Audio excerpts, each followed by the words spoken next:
Areas in the Cape Metro this morning. Protests broke out in several areas earlier this morning. The Cape Coloured People's Congress says they are protesting against poor service delivery in coloured communities, gangsterism and gender-based violence. Meanwhile, Metrorail says its limited train services have been suspended along the southern line in Cape Town due to threats of protests today. Trains will not run in areas such as Retreat. For more on the protest, let's bring in our reporter Vanessa Poonah, who's covering the story for us. Vanessa, what did you see this morning? What transpired in the Cape Metro there?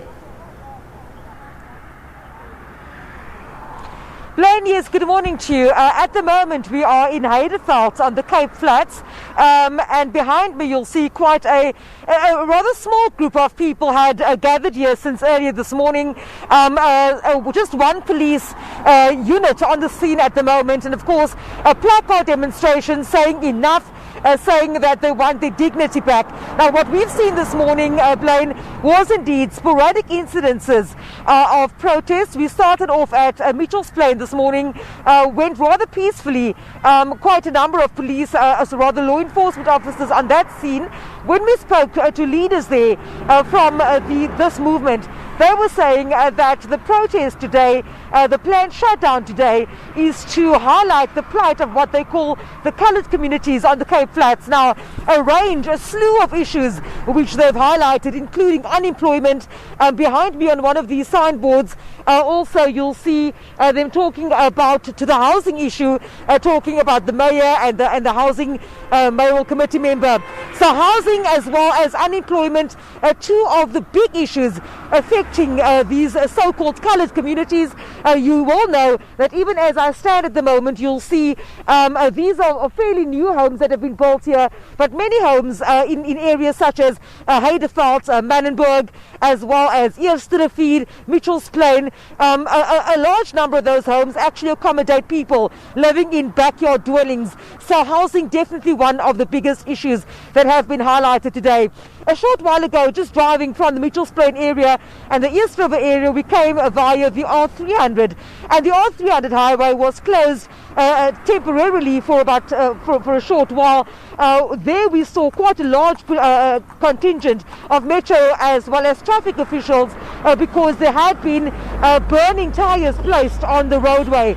Behind me here just now, this group was squaring up to set some more rubble alight. You'll see there's some cardboard lying on the road surface there, but just in time police came just before they could set it alight. So these two officers keeping a close watch on what has been happening here. And as motorists have been making their way past these various protests, so you will have you'll hear the hooting in agreement with the protest action. But so far what we've seen this morning, and not exactly violent protests. Yes, there have been flare-ups of road surfaces being set alight. We understand that 5 arrests have been made after fires were also set alight in the Steenberg area this morning. And we, of course, will continue monitoring the situation throughout the course of the day.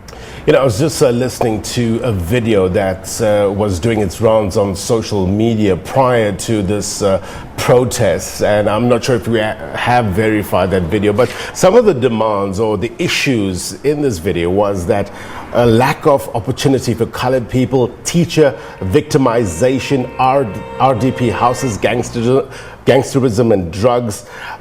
These are some of the issues that have been listed with regards to some of the concerns from this community. What's been the city's response to this protest?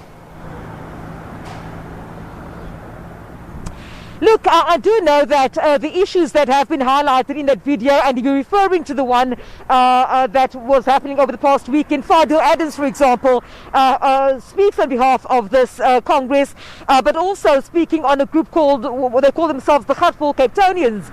And the issues that he highlights are ongoing issues that have been plaguing communities across the Cape Flats. Now, the Mayor Dan Plater has met with the provincial police in the area, as at this weekend, to ensure that there's no destruction of property and so on. And as the moment you'll see, I see a water cannon just passing me. I'm not quite sure exactly which way that water cannon is going, but there has been quite a large police contingent on the ground today. And then, of course, the MACO member for Safety and Security, JP Smith, has also said that while people's rights to protest are respected, calling on them not to damage infrastructure. And yes, indeed, these socioeconomic issues and challenges that these communities have highlighted, they are not new. The issue of gangsterism in Cape Flats communities are well documented.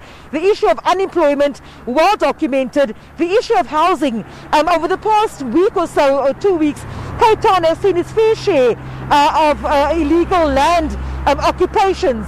Some call it land grabs and others call it illegal occupations. But we've seen quite a number of them happening in various communities, from Khayelitsha to Mfuleni to Eersterrivier.